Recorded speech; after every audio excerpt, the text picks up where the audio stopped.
Para você que está na Rádio Palermo, mais uma entrevista, mais um convidado na nossa programação. E hoje a gente vai falar de tecnologia, vamos falar aí da questão empresarial. A gente está aqui com o Ricardo Botega, da Finger, Grupo Finger, que vem fazendo aí bastante sucesso aqui em São Paulo, região metropolitana, em Guarulhos. E a gente vai conversar um pouquinho com o Ricardo para saber as novidades, né, o que ele está trazendo de novo aí, e um pouquinho também da sua história, Ricardo. Seja bem-vindo aqui à Rádio Palermo. Muito obrigado pelo convite, eu agradeço aí a oportunidade de a gente compartilhar um pouquinho as maluquices aí, eu chamo de maluquices no sentido positivo, mas das É, inovações que a gente tem participado no mercado, e é um prazer, é um privilégio falar com você, Cláudio. Eu agradeço demais novamente aí o convite. legal. Conta um pouquinho, né, para quem não conhece, como é que está aí os trabalhos do Grupo Finger, quais as atividades, o que vocês têm feito aí ultimamente?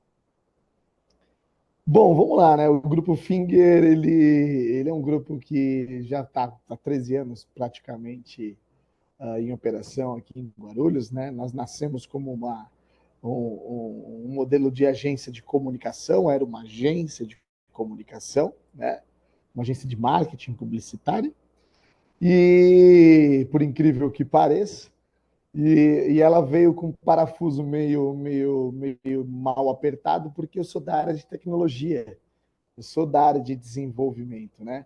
Então, eu sempre atuei com tecnologia dentro de agências e plataformas de comunicação, né? Então, eu tive ali como escola, ter trabalhado numa agência chamada Young Rubicon, com Roberto Justo, por muitos anos, né? E tive um mentor operacional ali chamado Walter Longo, hoje um dos caras que você mais vê aí falando sobre inteligência artificial. Eu falo para você que o Walter Longo, ele era aquele, quem assistiu o programa Aprendiz ali do Roberto Justus, é aquele cara que sentava do lado direito ali como conselheiro, e hoje ele é um dos grandes porta-vozes assim sobre inovação, tecnologia, inteligência artificial. Mas eu estou falando assim, sem revelar minha idade, de quase 20 anos atrás, não, um pouco menos, vai, 15 anos atrás, nessa operação, né? Sim. Depois que eu saí da agência, depois de ter embarcado nessa escola maravilhosa, que foi ter trabalhado ali com o Roberto, com o Walter, na maior agência de comunicação do país, montei a agência, sou guarulhense, hoje não resido mais em Guarulhos, mas a empresa continua aqui em Guarulhos. Nasceu como uma proposta de ser uma empresa de comunicação, mas a veia de tecnologia ao longo dos últimos 15 anos, ela tem uma simbiose muito conectada com a parte de marketing. O marketing digital ele veio para grudar aquilo que antigamente era binário, racional e programático, alinhado a estratégias de comunicação. A agência cresceu, e assim como a agência cresceu, ela foi fazendo aquisições de outros negócios, né, em processos de M&A. Então, a agência Finger comprou pedaço de outras empresas, também de comunicação, também da área de inovação, também da área de branding, também da área de tecnologia, também da área de vendas. E criamos, então, um ecossistema chamado não mais Agência Finger, mas como Grupo Finger. E o Grupo Finger hoje, né, onde eu estou acima no sentido de gestão operacional do grupo, não mais de nenhuma das operações, a gente está num prédio único aqui, 4 andares e 1.032 metros quadrados, cheio de maluco por inovação, doente por inovação, que tem essa vertente, essa tríade de comunicar, de inovar, de criar problemas e resolver problemas dentro desses braços Sim, né? operacionais, num contexto de 10 empresas hoje no mesmo recinto, ali, fisicamente estruturadas no mesmo Que negócio. legal. E aí o grupo se posiciona hoje como um grupo de transformação digital, comunicação, né? E também a parte de tecnologia. E esse ano é o nosso primeiro ano onde o que era fragmentado em vários endereços em Guarulhos, a gente estava em vários endereços em Guarulhos, as agências têm nomes diferentes, né? A gente manteve cada nome da sua operação com seu próprio nome, mas hoje a partir desse ano, a gente veio para um prédio único a estrutura única. Para quem é de Guarulhos, era o antigo Senac aqui, atrás do Fórum Guarulhense aqui, então é um prédio que está aqui, esse prédio inteiro basicamente tem a solução, no objetivo de poder atender, né, quem tem qualquer demanda de inovação. Cada andar tem o seu assunto, endomarketing, branding, influencers, desenvolvimento de tecnologia, inovação, programação, comunicação, performance, Google, TikTok, Facebook. E aí a gente acabou criando esse ecossistema que tem funcionado muito bem aí, e esse é o nosso objetivo. E a nossa meta, não menos ousada, é transformar, assim, onde estamos aqui, a cidade como um piloto, como uma plataforma, né, e impulsionar essa iniciativa de ser uma cidade transformadora de comunicação guarulhense. A região é muito criativa e a gente tem que saber aproveitar. Com certeza. Inclusive, a gente divulgou aqui também, né? Nós recebemos o release aí da assessoria de vocês e divulgamos aqui no nosso site essa informação que vocês estavam aí num prédio novo e reunindo todas as empresas. E também a gente recebeu que ultimamente vocês estavam aí agregando, né, para o portfólio algumas startups que se destacariam aí pela criatividade e potencial de mercado. Como é que está esse trabalho, Ricardo? A gente, entendendo aos poucos, eu falo assim, né? Eu não sou necessariamente um adepto de planejamentos estratégicos, não tirando a importância disso, É, mas conforme as coisas foram crescendo, tomando forma, a gente percebeu que o nosso ecossistema, além de poder atender negócios, ele também é um transformador de negócios. E a gente também percebeu que a gente tem uma capacidade, por ser multifacetado, a gente ser um acelerador de negócios, né? E eu, como gosto de fazer negócio, e já tinha feito aquisições de startups, vendas e exits de startups, agora que nossa bazuca operacional, nosso canhão, ele ficou um pouco mais maduro em relação a isso. O grupo em si, através hoje de um conselho administrativo, onde eu faço parte, não mais dos negócios, mas do conselho do grupo, a gente abriu esse private capital. Na verdade, ele é um corporate capital, ou seja, a corporação, dentro de todos os seus negócios, abriu ali uma porta para poder receber novos negócios promissores e a gente trabalhar ali no que a gente chama de smart money, né? Não simplesmente a aquisição e a compra de novos negócios, mas utilizar essa arquitetura que a gente tem, que basicamente toda startup, independente do segmento, precisa, que é marketing, comunicação, mentoria, gestão e tecnologia. A gente sim. percebeu que se há um valor agregado no mercado, o que a gente tem uma via, um ciclo virtuoso, tanto para a startup, que está precisando de um aceleramento, e como para a gente, como um negócio, para poder aumentar o nosso portfólio e diversificar os nossos modelos de investimento. Sim. Você falou aí que é um fanático, né, por inovação, por negócios. E aí eu queria saber de você essa questão em relação ao grupo, né, a atuação tanto no desenvolvimento tecnológico e empresarial, porque conversando com alguns empresários aqui de Guarulhos, eles têm uma visão totalmente diferente da sua, né? Muita gente reclamando, Guarulhos não cresce, Guarulhos é isso. Até no campo da comunicação, conversando com amigos jornalistas, sempre aquele fator da reclamação, mas não tem um objetivo ali de mudança, é o reclamar por reclamar. E conversando agora com você, a gente vê esse pique, essa energia totalmente diferente. Como é que você encara a cidade, né, e a região, em virtude dessa questão de desenvolver tecnologicamente, a visão também empresarial, estratégica? Acho que assim, tem um paralelo muito importante, né? Em 2018, a gente abriu uma operação nos Estados Unidos, onde a gente tem um escritório hoje lá na parte de desenvolvimento de tecnologia. Aí a gente percebeu que o mercado americano consome muita programação de um país que é a Índia. A Índia hoje, por incrível que pareça, possui ali os maiores programadores do mundo, né? Se eu não me engano, talvez alguém possa me corrigir, o presidente da Microsoft hoje é um indiano.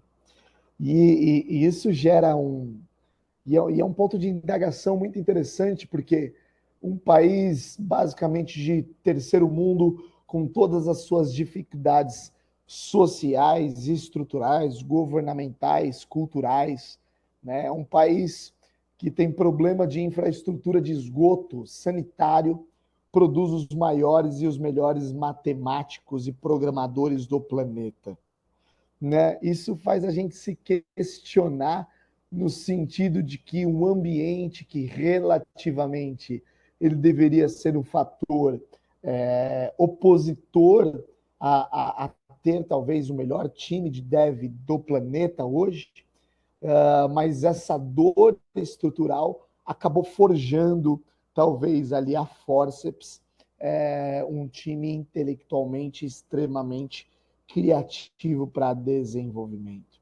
E por que eu estou fazendo todo esse prefácio para poder fazer isso? Guarulhos, ele é a mesma coisa, né?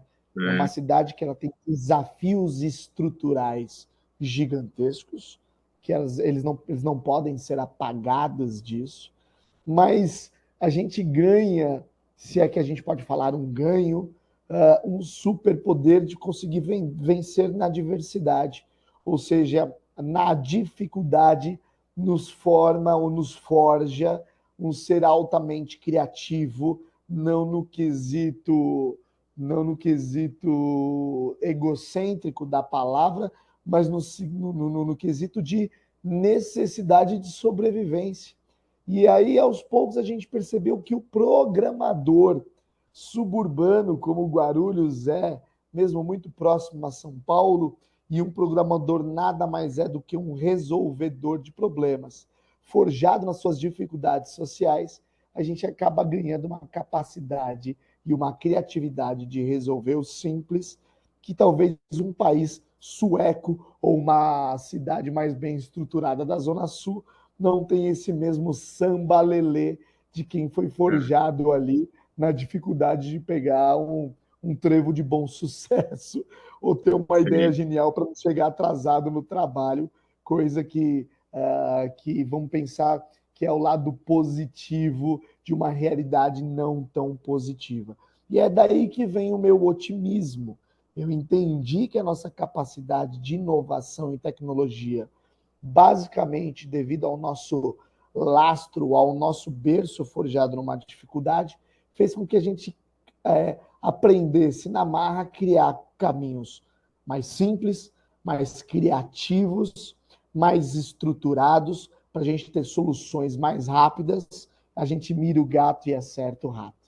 E por que não um programador brasileiro e por que não um programador guarulhense não pode competir com um programador indiano, sendo que a gente tem realidades estruturais e sociais muito parecidas.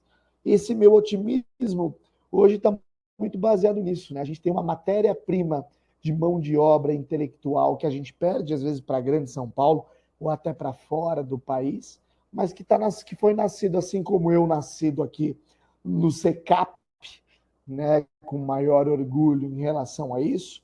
Trabalhei em grandes empresas por aí fora, né, assim como muitos sócios que tem nas empresas que a gente tem, a gente não poder usar isso ao nosso favor, né? É só a gente entender a diferença entre dor e treinamento. Então a gente tem um treinamento aí no modo talvez mais soviético para poder resolver problema que outros bairros não têm. E a gente canalizando esse modelo para conseguir produzir algo produtivo, eu tenho a ousadia de falar que a gente tem possibilidade, não só a Finger, mas outras empresas de inovação de Guarulhos, de ser talvez as melhores empresas de inovação devido àquilo que a gente foi forjado. Faz Com sentido, certeza. Cláudio? Faz sentido, sim, com certeza. E dentro disso, né, que você comentou, como é que foi o período da pandemia aí para vocês, né? Todo mundo fala que o digital deu uma explosão, um boom. Como é que foi isso para vocês, ajustar equipes, pessoal em casa? Como é que vocês trabalharam isso dentro dessa energia que você tem de realmente ver sempre ali saídas e boas perspectivas de progresso e evolução? A pandemia ela foi um problema para empresas de tecnologia e de digital, porque ela fez com que a maioria dos negócios sustentáveis e estruturados crescesse de maneira mais rápida do que deveria, e a gente sabe que se a gente não cresce, a gente quebra, e se crescer rápido demais, a gente também quebra.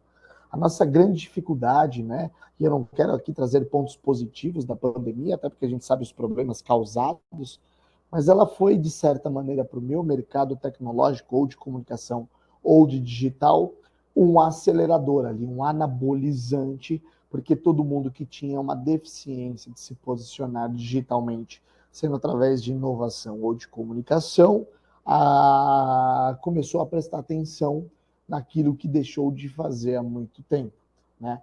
Então, ela trouxe o poder de revelar para quem talvez tinha alguma dúvida sobre as questões desse posicionamento digital, né? Ela fez nesse modelo ali outorgado, obrigatório, né? Um processo que hoje é extremamente natural, né?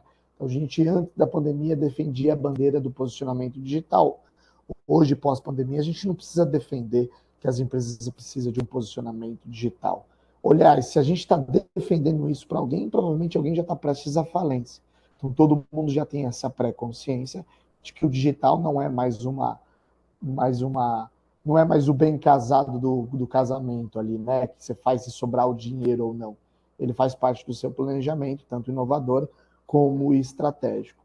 Então, assim, tirando um lado real da pandemia para a gente, ela foi um grande acelerador do nosso negócio, né, dentro de uma situação nacional terrível em relação àquilo que a gente passou.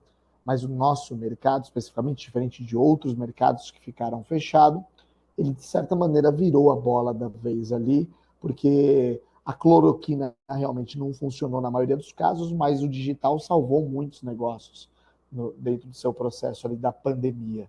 Então, eu falo que talvez a verdadeira cloroquina do processo pandêmico no mercado corporativo foi a sua digitalização. Então, a gente cresceu muito, os números foram espantosos, o que gerou um efeito colateral de um crescimento, às vezes, muito desordenado, e a gente tem um reflexo disso até hoje, né? Mas o crescimento que a gente teve foi durante esse período. Verdade. Ô, Ricardo, está fora da nossa pauta, mas vou incluir aqui, baseado em tudo que a gente vem falando e na sua experiência de Você comunicação. pergunta, eu falo, viu? Meu tio é o Nelson Rubens, eu falo pra caramba, viu, Claudio? Legal. Como é que você tem visto aí a questão de podcasts? Porque eu que sou do rádio tenho ouvido aí bastante comentários, maioria favoráveis, alguns ainda não tanto, mas falando que isso seria aí uma nova vertente do rádio, uma nova vertente de comunicação, mas que ainda não estão sabendo ajustar isso para até para comercializar, para a sustentabilidade do negócio. Como é que você tem visto isso? Cara, assim, primeiro que eu sou um assíduo de podcast muito antes desse hype de podcasts, né? Eu consumo podcast. Pra você ter uma noção, quando eu trabalhei na Young Rubicon, que é a agência do Roberto Justus, eu estou falando ali de pelo menos 15 anos atrás, a gente tinha um podcast lá dentro, né? Porque o podcast ele passou por um hype aí nos últimos anos, de tamanho, de escala que a gente talvez não havia prestado atenção. Então, não efetivamente, o podcast ele é um mecanismo inovador, né? Ele se transvestiu de inovação pela sua amplitude aí, todo mundo se posicionar através de um podcast. Eu entendo o podcast como um canal, né? Como um canal. Eu acho que o empreendedor, o comunicador, que conhece especificamente o seu público, né? E ele sabe exatamente o melhor caminho, o melhor canal, como falar com esse cara, que horas falar com esse cara e de que formato atingir e falar com esse camarada lá do lado, né? Então você viu dentro desse modelo de negócios muito podcasts que deram certo, outros podcasts que não acertaram a mão, né? Eu acho que ele como ferramenta de comunicação eu vejo de maneira extremamente positiva, mas assim como outras armas da comunicação, sem menosprezar, por exemplo, outras mídias, outros canais, o próprio rádio. A gente faz campanha de rádio até hoje aqui nas agências de comunicação, né? Televisivas também, assessoria de imprensa em jornal também, né? Eu acho que ele bem utilizado e quem produz esse conteúdo entende muito bem para quem vai comunicar, ele é uma ferramenta que tende a funcionar desde que essas premissas elas sejam avaliadas, né? É claro que dificilmente você falar talvez com um público que é uma persona com uma idade talvez diferente, uma localização, uma regionalização diferente, uma classe social que talvez não adere àquele tipo de conteúdo que eu preciso, a gente vai ter uma capilaridade um pouco menor para podcast.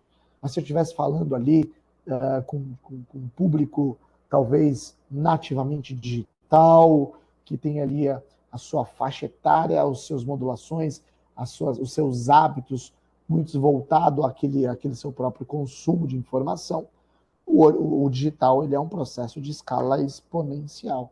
Eu acho que ele dá errado quando ele é pensado de maneira errada, né? E para a pessoa errada.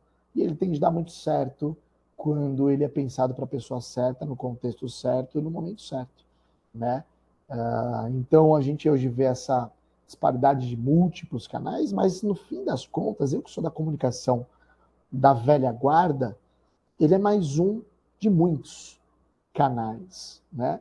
E aí, como uma carteira de investimentos, a diversificação, ela é mais segura dentro do seu contexto.